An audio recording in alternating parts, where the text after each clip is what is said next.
Shalom semuanya, selamat malam. Senang sekali bisa gabung di acara ini ya. Eh, Malam hari ini saya akan sharing ya beberapa hal.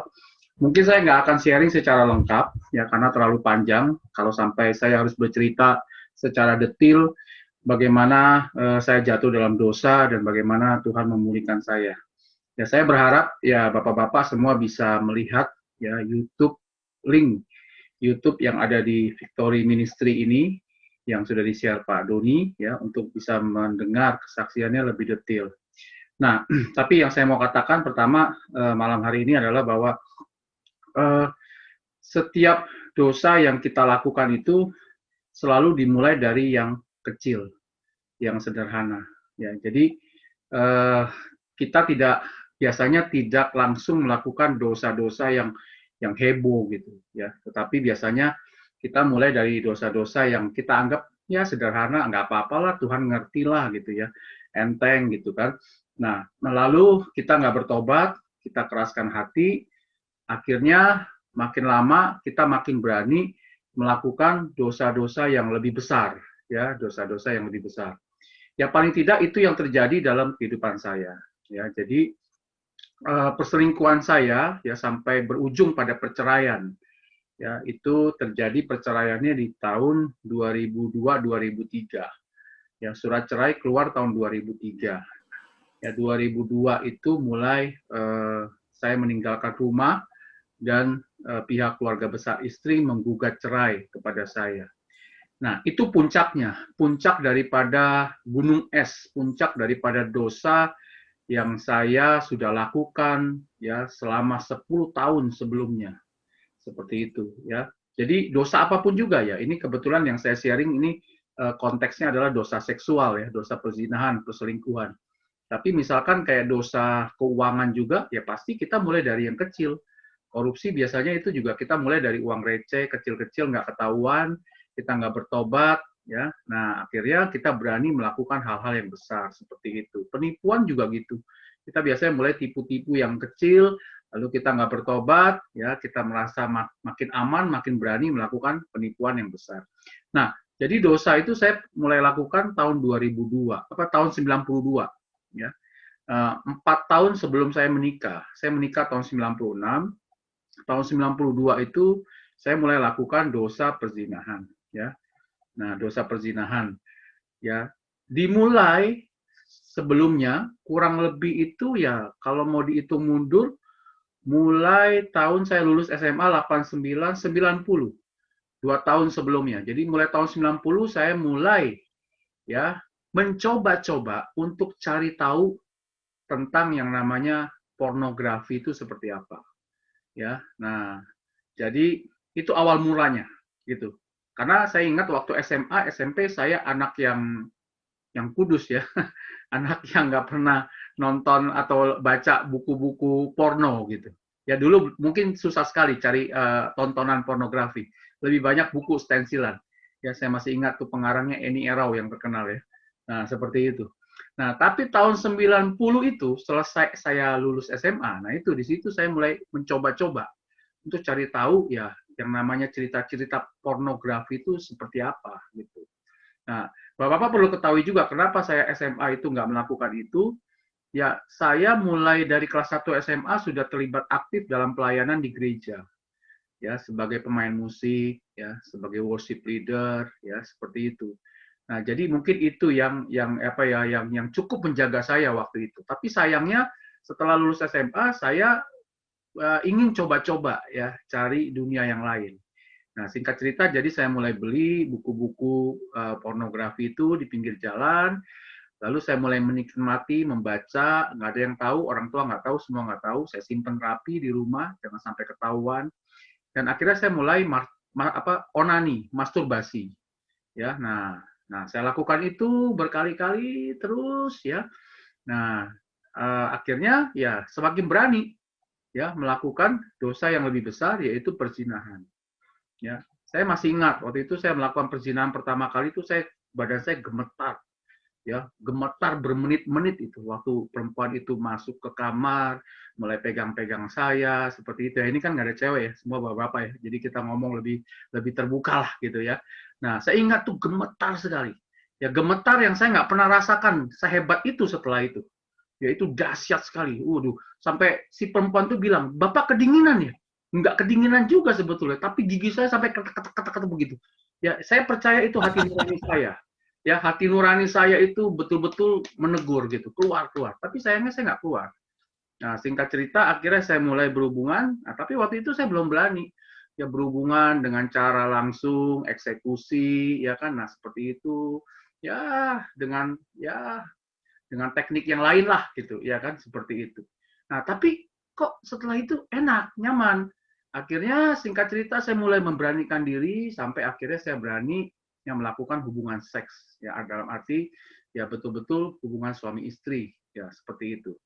Dan akhirnya dosa itu mengikat saya sampai akhirnya ya puncaknya tahun 2002 itu ya, saya terlibat dengan perselingkuhan. Saya udah jarang pulang ke rumah ya, karena saya dalam seminggu bisa 3 hari 4 hari tinggal di tempat selingkuhannya saya. Nah, bapak-bapak perlu tahu juga bahwa waktu itu saya tetap melayani Tuhan ya. Nah, dengan kebiasaan saya berbuat dosa itu ya, saya tetap worship leader, pemimpin pujian. Bahkan saya memimpin beberapa persekutuan doa di sekolah-sekolah SMP, SMA, dan saya berarti khotbah juga di situ ya. Dan saya sekolah teologi juga, sekolah Alkitab. Ya, jadi saya mau katakan malam hari ini bahwa pelayanan tidak menentukan seseorang itu hidupnya benar. Ya, banyak orang mungkin menyembunyikan diri, ya, menyembunyikan dosanya di balik topeng pelayanannya, gitu. Nah, jadi waktu itu ya saya sembunyikan dosa itu, nggak ada yang tahu. Ya, 10 tahun nggak ada yang tahu. Ya. Saya nggak tahu bapak-bapak di sini ada yang lebih lama nggak menyembunyikan dosa. Ya, mungkin saya rekor kali ya, 10 tahun nggak ada yang tahu loh. Ya, nggak ada yang tahu. Sempat ada yang tahu, anak pemuda di gereja saya. Waktu itu saya wakil ketua kaum muda. Saya pergi ke tempat pelacuran, saya ketemu dia. Saya masih ingat namanya Richard. Udah lama saya nggak ketemu dia, lost contact ya, udah 20-an tahun. Ya makanya saya sebut aja. Saya masih ingat namanya Richard. Nah, waktu saya ketemu pas-pasan begitu di lorong itu, saya kaget, dia juga kaget gitu. Ya kan? Nah, terus mulailah saya mengarang cerita gitu. Waduh, iya nih, saya lagi tunggu temen nih, si Sugi nih, untuk penginjilan di sini gitu loh. Tiba-tiba dapat hikmat dari neraka gitu. Untuk ngarang cerita seperti itu gitu. Ya kan, itu sekali-kalinya saya ketemu seperti itu. Ya, nah seperti itu. Nah, jadi ya akhirnya saya tutupin dosa itu sampai akhirnya ya Tuhan yang bongkar. Tahun 2002 itu akhirnya ya, singkat cerita ya, itu dosa ketahuan, dan dosa itu memang sudah sangat besar sekali sampai akhirnya menghancurkan pernikahan kami begitu, seperti itu. Jadi itu poin yang pertama yang saya mau tekankan, bahwa setiap dosa selalu dimulai dari yang sederhana, tapi kalau kita nggak bertobat, kita akan semakin berani ya melakukan dosa yang lebih besar, dan akhirnya firman Tuhan itu akan tergenapi dalam hidup kita, yaitu bahwa apa? Pencuri datang untuk mencuri, membunuh, dan membinasakan. Ya, jadi kalau kita nggak bertobat, ya akhirnya apa yang ada dalam hidup kita akan dicuri oleh iblis. Itu terjadi dalam hidup saya. Mobil saya jual, semua segala macam, ya kan. Harta benda kami habis, kartu kredit utang itu berpuluh-puluh juta, ya seperti itu. Nah, jadi udah dicuri habis-habisan. Ya, pernikahan kami pun sampai bercerai, ya, dan saya hampir juga terbunuh, ya artinya saya mati sia-sia gitu, mati di dalam dosa. Karena setelah saya bercerai dengan istri, saya hidup dalam kekecewaan, ya, saya hidup dalam penyesalan, ya, dan saya mulai melarikan diri ke narkoba. Ya, saya mengkonsumsi ekstasi waktu itu, seminggu bisa 1-3 kali saya ke diskotik. Ya, paling sering saya waktu itu ke diskotik di Gajah Mada Stadium, ya, yang sudah ditutup sekarang. Ya, nah di situ saya mengkonsumsi ekstasi bisa 1-3 butir, kadang-kadang 2 butir saya telan langsung. Dan waktu itu saya konsumsi ekstasi bukan cari happy, ya, tetapi cari mati. Ya, makanya teman-teman saya itu agak ngeri kalau pergi dugem sama saya, karena mereka cari happy, saya cari mati gitu. Ya, jadi saya tekan ekstasi itu bukan untuk goyang, tapi saya tekan ekstasi justru saya pakai bir dan alkohol supaya dia nggak keluar goyang dan lain sebagainya gitu. Hampir OD satu kali saya ingat ya di satu tempat ya di diskotik Pangeran Jayakarta, saya hampir OD 6 jam saya nggak sadar. Sampai hari ini saya nggak tahu saya ngapain dalam 6 jam itu. Saya cuma tahu ya saya masuk ke sana itu sekitar jam 11, jam 12 malam. Lalu saya sudah ada di luar diskotik itu sekitar jam 6 pagi ya di depan diskotik itu. Blank out sampai hari ini saya nggak tahu. Ya. Nah, terus ya saya juga sudah coba untuk pindah agama dan lain sebagainya. Nah, jadi udah hampir saya itu sebetulnya masuk ke fase dibunuh, ya, dicuri sudah habis-habisan, hampir dibunuh. Dan kalau sampai itu terjadi pasti saya binasa. Nah, tapi puji Tuhan, ya kan, Tuhan nggak izinkan ya itu terjadi dalam hidup saya. Nah, jadi saya mau sharing hari ini bahwa ada beberapa hal yang menolong saya untuk saya bisa dipulihkan, ya, hidup saya dipulihkan, ya, saya bertobat dan juga pernikahan kami dipulihkan, ya.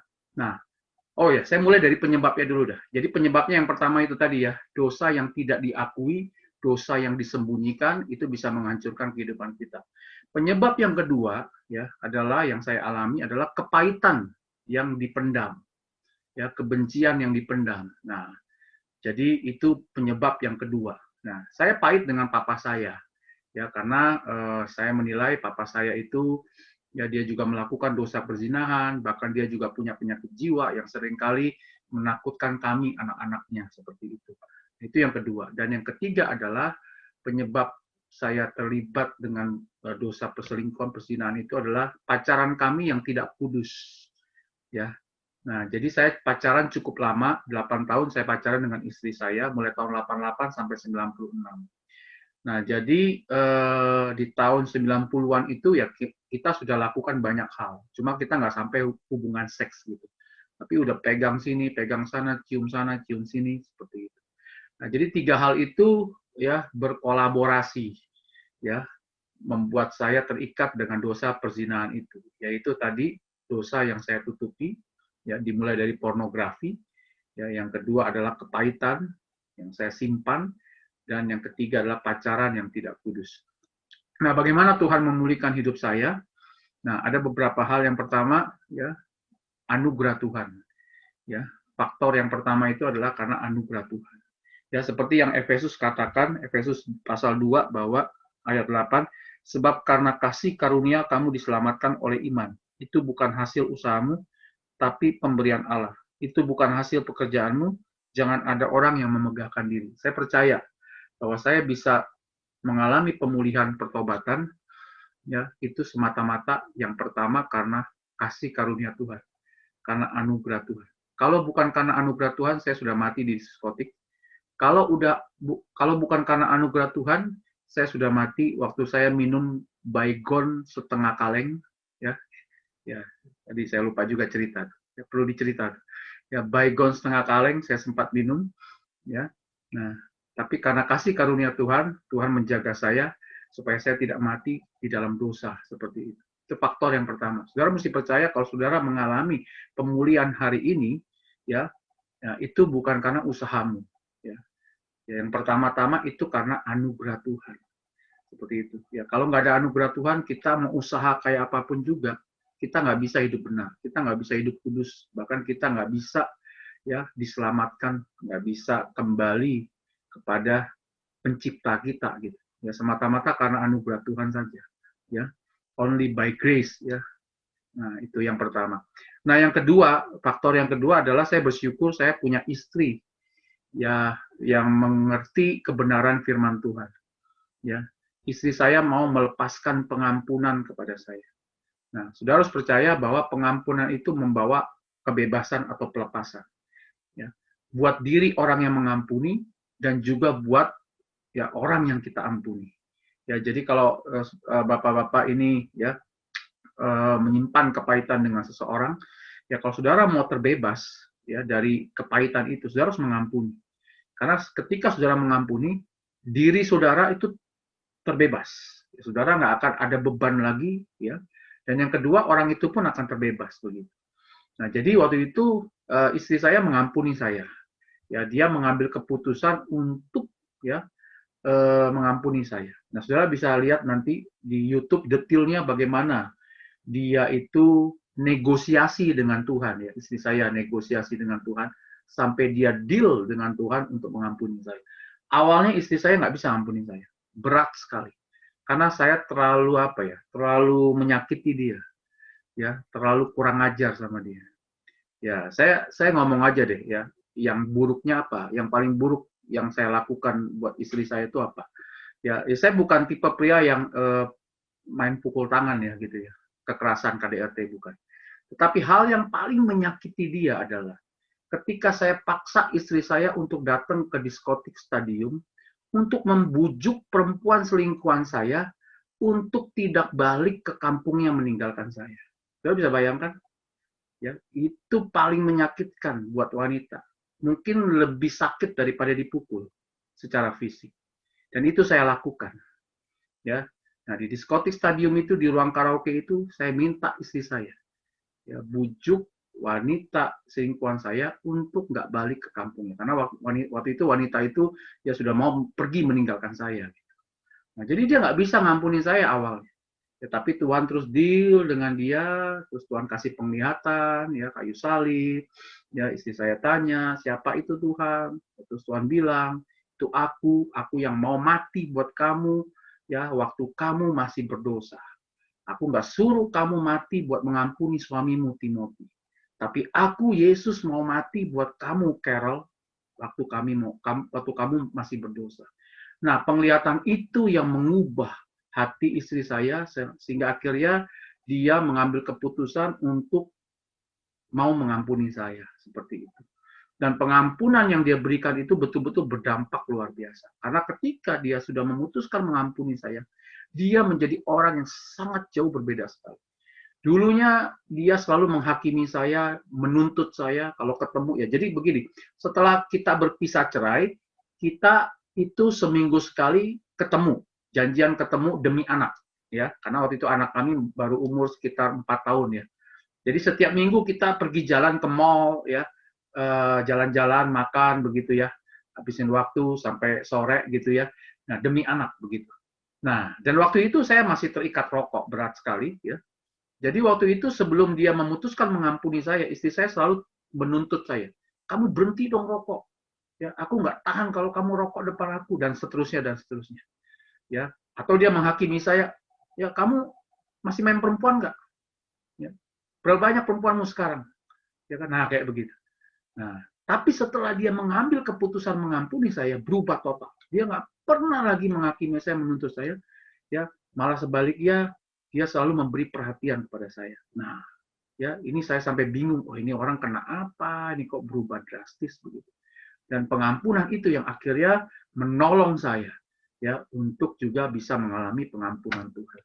Ya, jadi kalau hari ini ada bapak-bapak yang sempat hidupnya banyak luka, luka kepada orang tua atau kepada istri atau kepada keadaan atau kepada bos pimpinan di tempat kerjamu, ya pengampunan ya adalah satu-satunya cara untuk memulihkan ya kondisi kita dan juga orang yang menyakiti kita. Nah, yang ketiga, faktor yang ketiga adalah ya waktu saya sudah terpisah dengan istri itu, nah saya mulai mendisiplin diri saya untuk setiap pagi membaca Alkitab. Bertahun-tahun saya jadi orang Kristen, sudah terlibat pelayanan, sudah sekolah teologi, saya nggak pernah baca Alkitab itu rutin. Ya, rutin artinya setiap hari. Ya, dan nggak pernah juga, kalaupun baca Alkitab pun saya nggak pernah baca Alkitab itu berurutan dari Kejadian sampai Wahyu, nggak pernah. Paling saya baca ayat-ayat tertentu saja, atau dari buku renungan harian. Gitu. Tapi waktu saya pisah dengan istri saya, waktu itu saya mendisiplin diri saya untuk baca Alkitab. Ya, dari Kejadian sampai Wahyu. Seperti itu. Nah, kok bisa ya? Ya, sebetulnya itu terjadinya itu juga terpaksa ya. Karena saya punya hobi baca ya. Saudara bisa lihat di background saya buku semua ini ya. Saya punya buku dari ribuan mungkin gitu ya. Ini sebagian kecil Itu yang nampak bukan di background. itu bukan wallpaper ya, Pak. Bukan, Itu bukan. asli ya. Asli, asli. Karena sekarang banyak yang wallpaper, Pak. Iya, iya. Asli, Dan Pak, asli. lanjut, Pak. Iya. Jadi saya hobi baca, jadi waktu itu saya minta istri saya kirim buku-buku saya. Jadi setelah saya pisah, bercerai dari istri, saya tinggal sendiri, saya minta istri saya kirim dong buku-buku saya. Karena semuanya saya tinggal di rumah waktu itu. Saya tidak bawa, saya tidak sempat bawa. Dia kirim pakai kardus. Waktu saya terima, saya buka, ya. Nah, saya marah. Karena di dalam kardus itu ada Alkitab juga. Dia masukkan. Ya, Alkitabnya udah gitu Alkitab bahasa Indonesia sehari-hari. Kan lebih tebal tuh daripada Alkitab yang biasa gitu kan.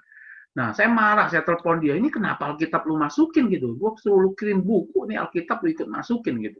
Ya, nah, terus dia bilang begini, itu anak kamu yang suruh masukin Alkitab. Dan saya percaya itu dari Tuhan. Ya, anak kamu yang suruh katanya. Saya juga tadinya nggak mau masukin, tapi anak kamu itu merengek-rengek terus suruh kamu suruh aku masukin Alkitab. Ya udah, saya akhirnya terima, tapi saya nggak baca itu Alkitab.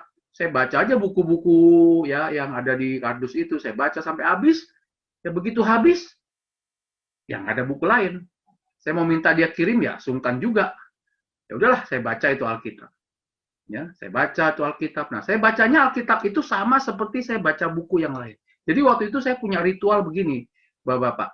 Ya, saya punya ritual waktu saya tinggal sendiri itu, saya kepala sekolah ya kerjanya. Profesi saya kepala sekolah. Bayangin kepala sekolah main cewek, narkoba. Hati-hati sudah masukin sekolah yang mesti tanya-tanya dulu kepala sekolahnya itu gimana.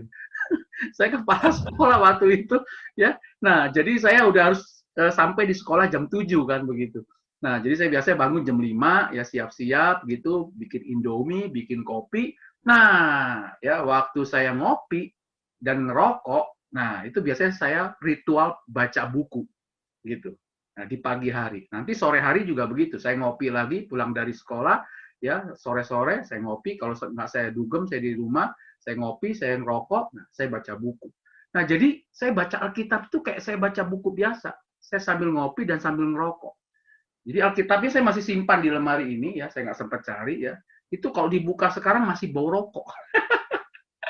Ya, bau rokoknya udah benar-benar nyatu gitu dengan Alkitab. Jadi saya sambil ngerokok baca, dan saya rokok bisa berbatang-batang. Waktu itu saya bisa habis satu hari bisa 2-3 bungkus. Ya. Jadi pagi aja bisa 3 batang saya rokok itu ya kan. Nah seperti itu gitu. Nah saya baca sambil seperti itu. Tapi saudara ini ya ini pengalaman saya ya, saya nggak tahu ya.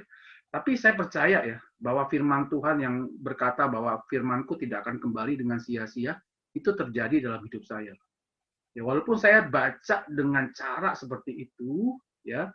Nah, ya ini jangan dibalik ya. Saya ngomong gini jangan nanti Bapak-bapak, gue mau coba gitu kan baca Alkitab sambil ngerokok. Enggak. Tujuan saya bukan itu. Ya, tapi waktu itu memang saya dalam kondisi yang lagi sakit gitu ya, lagi kacau gitu. Ya kan, tapi dalam kondisi yang lagi sakit, yang lagi kacau aja Tuhan bisa jamah saya gitu. Ya ini luar biasanya gitu. Ya. Nah, jadi firman itu pelan-pelan bekerja dari dalam diri saya sampai akhirnya itu makin lama saya makin nggak menikmati dosa yang saya lakukan gitu. Dan saya percaya itu kuasa dari firman yang saya baca tiap pagi. Ya, contohnya begini, ya saya nggak menikmati dosa yang saya lakukan maksudnya apa? Saya main perempuan tapi saya nggak nikmatin. Saya sampai bingung gitu, kok gue nggak nikmat gitu ya. Ya bukan artinya saya nggak bisa ereksi, saya keluar tapi saya nggak nikmat gitu, nggak ada perasaan puas nikmat gitu. Saya ngerokok pun begitu, kok saya nggak nikmat gitu. Nah, sampai akhirnya, waduh ini nggak benar kalau kayak begini nih. Ya kan? Nah, sampai akhirnya saya bilang sama teman saya begini ya. Nah, waktu terakhir saya mau berhenti rokok, saya bilang, ya ini gua rokok udah nggak nikmat nih. Udah nih buat lu aja deh. Ya kan? Ngapain gua ngerokok lagi kalau nggak nikmat gitu kan? Ya orang kan ngerokok cari nikmat begitu kan. Orang melakukan dosa cari nikmat. Ini kita nggak ada nikmatnya lagi. Dan saya percaya itu firman yang bekerja dari dalam diri saya gitu. Mengubah pelan-pelan kehidupan saya. Nah, sampai momentumnya waktu saya ikut camp pria sejati. Nah, di situ momentumnya saya dilawat Tuhan, ya, dan akhirnya saya dipulihkan Tuhan. Nah, jadi ada 3 hal sudah anugerah Tuhan, istri yang mengampuni, dan juga saya mulai membaca Alkitab dan firman Tuhan itu bekerja dalam diri saya, memberikan saya kejenuhan terhadap dosa, ya, ketidaknikmatan terhadap dosa. Nah, yang keempat ini penting, ya. Di dalam proses semuanya itu, ya, selama berapa tahun ya, kurang lebih 6 tahun, ya, saya bersyukur saya didampingi oleh seorang teman yang saya anggap sebagai mentor dan bapak rohani saya, ya, namanya Pak Edwin Laskarus, ya, atau nama Chinese-nya kita sering sebut Ko Ahau. Nah, jadi setelah saya pisah bercerai dengan istri, nah ini Ko Ahau ini, ya, tiap hari Rabu atau Kamis, ya, dia selalu kunjungi saya selama 3 bulan nonstop. Kunjungi saya. Dia rumahnya di Karawaci, saya rumahnya di Bintaro. Bintaro, Karawaci mungkin sekitar 20 kilo, 30 kilo, 20 kilo. Gitu. Nah, dia kunjungi saya. Kunjungi saya bukan untuk menasehati saya. Kunjungi saya bukan untuk khotbahin saya. Kunjungi saya bukan untuk menghakimi saya. Tapi kunjungi saya hanya untuk menemani saya dan mendengar segala keluh kesah saya. Ya, saya kurang ajar waktu itu. Saya cuma mau ketemu kalau di kafe. Nah, dan dia tanya, kamu mau pesan minum apa? Pasti saya pesannya alkohol. Ya, Rainbow, yang ada apinya lah, Long Island lah, segala macam. Dan tentu dia yang bayar. Ya kan? Nah, dan saya rokok di depan dia, dia nggak ngerokok. Saya ingat dia waktu itu cuma minum apa ya, cairan apa ya, jahe ya, ginger ale atau apa itu. Ya, nah seperti itu. Nah, sekali, 2 kali. Nah, kalau saya nggak salah di pertemuan keempat atau kelima, saya sudah mulai merasa nggak enak. Saya mulai tanya, ini kok Ahau nggak apa-apa nih? Saya ngerokok depan kok Ahau. Saya pesan minuman yang mahal, alkohol begini. Kok Ahau cuma minum air jahe begitu. Nggak apa-apa, tenang aja. Saya biasa nemenin teman bisnis saya juga gitu kok. Mereka rokok atau apa, nggak apa-apa gitu. Ya, nah yang penting kamu bisa ya senang, happy gitu kan. Nah, sampai akhirnya lewat sebulan, saya mulai nggak ngerokok di depan dia. Saya mulai nggak minum alkohol di depan dia. Dan setelah itu, baru dia mulai kasih PR sama saya. Dia bilang, Tim, coba kamu renungin deh kitab Filipi. Kamu kan senang baca, coba kamu baca deh. Ya, satu kitab Filipi, dari pasal 1 sampai pasal terakhir.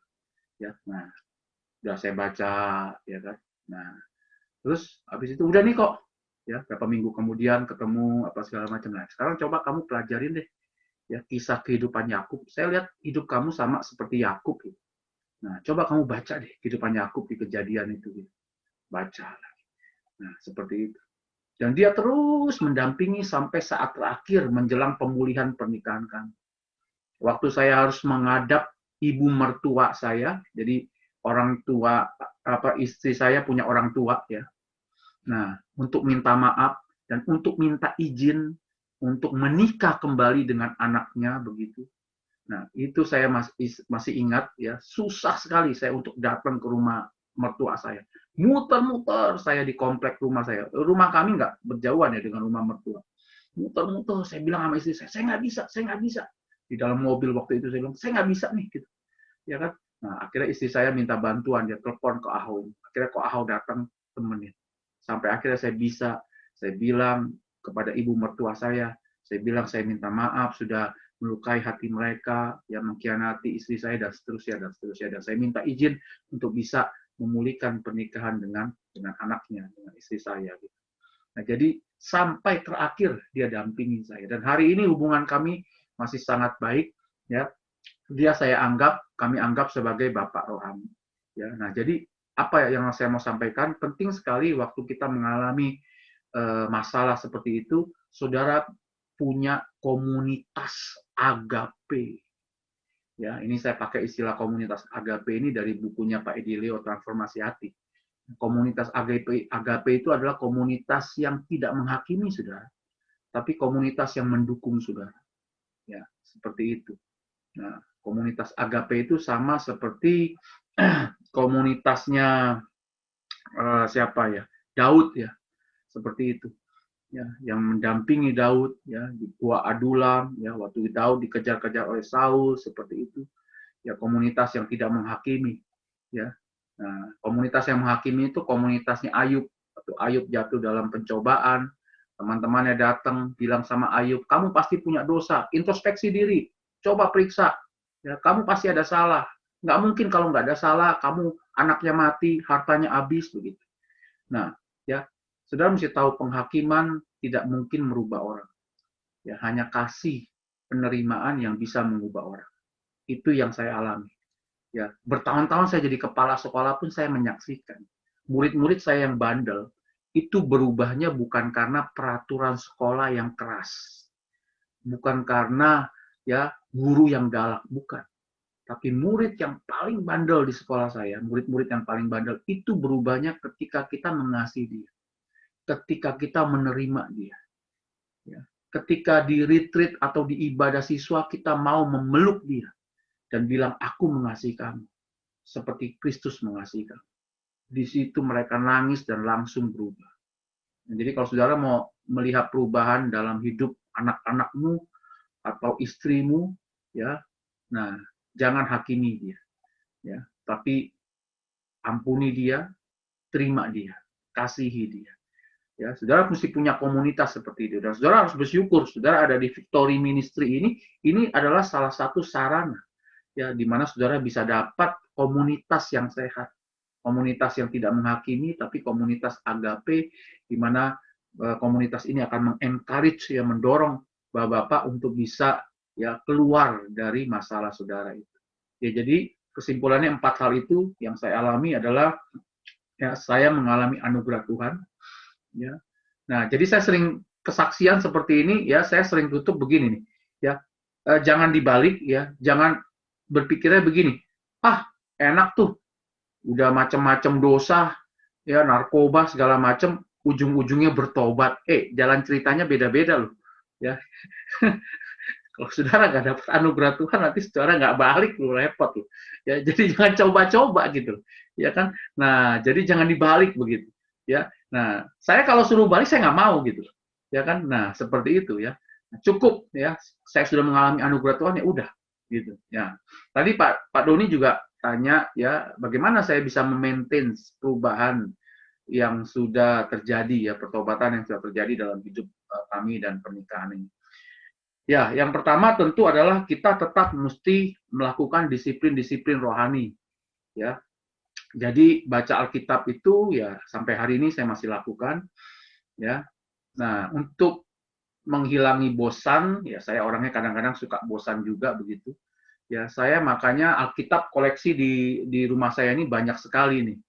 Ya, banyak sekali. Berbagai terjemahan, berbagai versi, ya, bahasa Inggris, bahasa Indonesia, seperti itu. Tujuannya itu supaya saya nggak jenuh, gitu. Nah, jadi ya saya bacanya itu kalau udah habis, biasanya saya ganti dengan Alkitab yang baru, seperti itu. Ya, nah supaya nggak sama Alkitabnya, saya beli yang berbeda, begitu. Ya, ini sekarang contohnya ya, saya lagi baca dari Alkitab. Saya lagi baca dari Alkitab ini nih. Nah, ini tebal Alkitab ya. Penuntun hidup berkelimpahan. Ini saya lagi mulai baca nih, mulai Januari ini ya.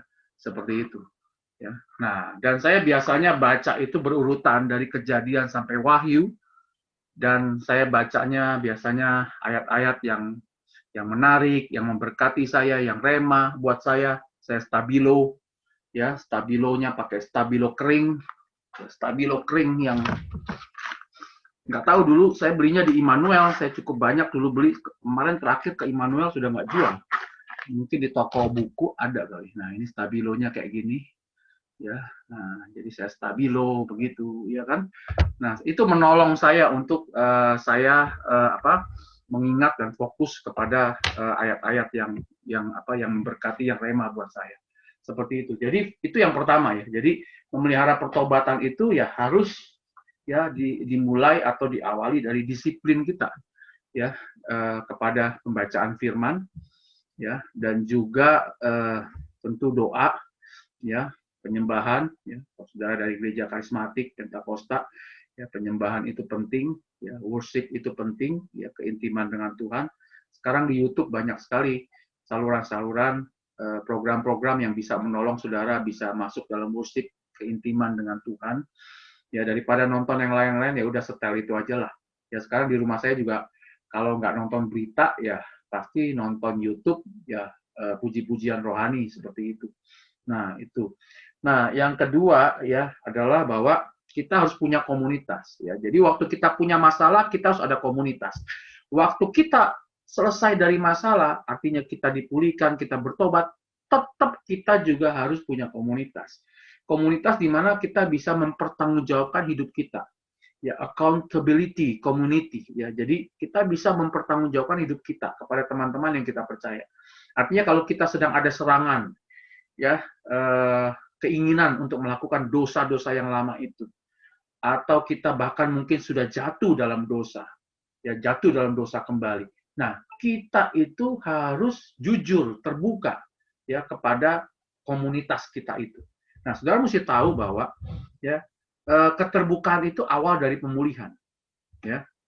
Dan dulu saya pikir saya cukup terbuka kepada Tuhan saja, ya. Karena di dalam 1 Yohanes 1 ayat 9 dikatakan bahwa, ya, 1 Yohanes 1 ayat 9 dikatakan jika kita mengaku dosa kita, ya, terbuka, ya, mengaku dosa kita, ya, tentu kepada Tuhan, maka Ia adalah setia dan adil. Tuhan setia dan adil. Sehingga Ia, Tuhan, akan mengampuni segala dosa kita dan akan menyucikan kita dari segala kejahatan. Nah, dulu saya pikir yang mengaku dosa terbuka itu cukup kepada Tuhan. Memang cukup kepada Tuhan. Ya, karena ketika kita mengaku kepada Tuhan, kita diselamatkan, kita disucikan kembali. Tapi masalahnya adalah, saya terus jatuh bangun terikat dengan dosa saya. Itu yang saya bingung gitu. Saya sudah doa, Tuhan, ampuni Tuhan, aku berjanji Tuhan, nggak mau lakukan lagi. Kenapa kok nggak kuat ya, jatuh lagi gitu. Ya kan, nah saya baru ngerti, ya, terakhir menjelang saya dipulihkan, bahwa ternyata ada ayat lain yang berkata begini, Yakobus 5 ayat 16, Yakobus 5 ayat 16. Karena itu, hendaklah kamu saling mengaku dosamu, Yakobus 5, 16. Karena itu, hendaklah kamu saling mengaku dosamu. Nah, kalau saling mengaku dosa berarti bukan sama Tuhan dong. Karena kan Tuhan nggak berdosa kan. Kalau saling mengaku dosa, firman Tuhan katakan saling mengaku dosa, berarti kepada siapa? Kepada sesama. Kepada komunitas kita. Saling mengaku dosamu dan apa? Saling mendoakan. Nah ini, ya. Supaya kamu sembuh. Ya. Jadi kalau mau sembuh, mau tidak terikat lagi dengan dosa masa lalu, saling ngaku dosa. Punya komunitas accountability, di mana saudara bisa mempertanggungjawabkan hidup saudara. Seperti itu. Nah, supaya sembuh. Sembuh artinya ya nggak sakit lagi. Ya nggak ngaco lagi, nggak main perempuan lagi, nggak judi lagi, nggak ngutang lagi, nggak terikat dengan dosa apapun juga. Karena apa? Doa orang benar bila dengan yakin didoakan sangat besar kuasa. Ya, jadi ya saya ya sampai hari ini punya komunitas. Ya, saya ingat tahun berapa itu? Tahun 2000 berapa ya? Kalau saya nggak salah itu 2012 atau 2013. Yaitu waktu itu kakak istri saya menjelang dia meninggal, ya, dan waktu itu istri saya banyak habiskan waktu untuk dia, dan saya waktu itu agak keberatan, agak kesel gitu, ego saya gitu. Dan waktu itu komunikasi kita nggak berjalan dengan baik begitu. Dan waktu itu ya saya sempat ya, lakukan dosa. Ya, dosa masa lalu. Dan saya bilang, saya memang perempuan lagi nih. Tapi waktu itu, saya ingat saya punya komunitas. Ya, saya ngomong kepada komunitas saya, ya pria-pria waktu itu. Ya, saya jatuh lagi dalam dosa, begini. Dan akhirnya apa yang terjadi? Mereka doakan saya, mereka dukung saya. Waktu itu saya bilang, ya, tolong jaga saya. Ya, saya nggak mau lagi terikat ini. Dan akhirnya udah, saya nggak terikat lagi. Jadi saudara mesti punya komunitas yang menjaga hidup saudara. Yang saudara bisa jujur, tapi nggak takut dihakimi, tapi nggak takut untuk dicelakakan gitu, ya. Nah seperti itu. Nah, lalu yang selanjutnya adalah yang kita mesti lakukan untuk menjaga pertobatan kita. Kita harus tahu, ya, kelemahan kita itu di mana. Ya. Sama seperti secara fisik, kita mewarisi kelemahan dari orang tua kita. Betul, saudara tahu ya. Kalau orang tua kita diabetes, kita bisa ada kemungkinan diabetes juga kan. Ya, itu secara fisik ya, secara penyakit ya. Kalau orang tua saudara darah tinggi, ada kemungkinan saudara darah tinggi juga ya. Nah, itu secara medis memang terbukti. Bahkan kanker itu, penyakit kanker itu katanya itu diwariskan juga gen. Ya, jadi kalau ada yang kanker keturunan apa itu dari kakek nenek, hati-hati ya, kita punya juga ya gen itu, ya, lemah di situ. Nah, secara rohani juga rupanya seperti itu. Kita mewarisi pola dari ya kakek nenek orang tua kita. Nah, saudara mesti tahu orang tua saya terikat dengan dosa perzinahan. Kakek saya juga terikat dengan dosa perzinahan. Ya. Saya kalau dibawa ke tempat judi aman. Karena kakek saya nggak ada yang suka judi. Dan saya nggak suka judi sama sekali. Ya. Nah, makanya sampai saking nggak suka judinya, saya main game aja nggak suka. Gitu. Ya, main game yang harus menang atau kalah itu saya nggak suka. Gitu. Nah, seperti itu. Tapi ada orang-orang yang lemah di judi. Nah, saya lemahnya di perempuan. Gitu. Nah, jadi kalau saya udah tahu saya lemahnya di perempuan, saya harus menghindar dari tempat-tempat yang menggoda. Gitu. Sekuat apapun, saudara. Kalau saudara ya mendekatkan diri saudara kepada tempat-tempat di mana bisa ya kembali membuat saudara jatuh dalam dosa, saudara pasti jatuh. Gitu. Nggak ada yang kebal, kita ini nggak ada yang kebal. Walaupun kita baca Alkitab tiap pagi, nggak ada yang kebal. Walaupun, nih, contohnya gini ya, saya baca Alkitab tiap pagi, tiap malam. Tapi saya siangnya nongkrong di tempat pelacuran. Dan kelemahan saya adalah di area itu. Jatuh. Nggak mungkin bisa kuat. Ya jangan dicoba ya, percaya aja deh. Repot kalau dicobain. Ya, ya percaya aja deh. Jatuh gitu. Nah makanya kita harus jaga gitu. Ya, hindari tempat-tempat di mana ya contoh ya, orang yang punya diabetes, keturunan diabetes kan caranya gimana supaya dia nggak mati karena diabetes? Ya jangan makan gula kan. Nah, supaya nggak makan gula gimana? Ya jangan taruh toples gula di depan meja kerja. Ya kan? Jauhin itu. Ya, itu caranya gitu, menjauh ya dari hal-hal yang bisa membuat kita jatuh di area kelemahan kita. Nah, itu yang saya lakukan. Ya.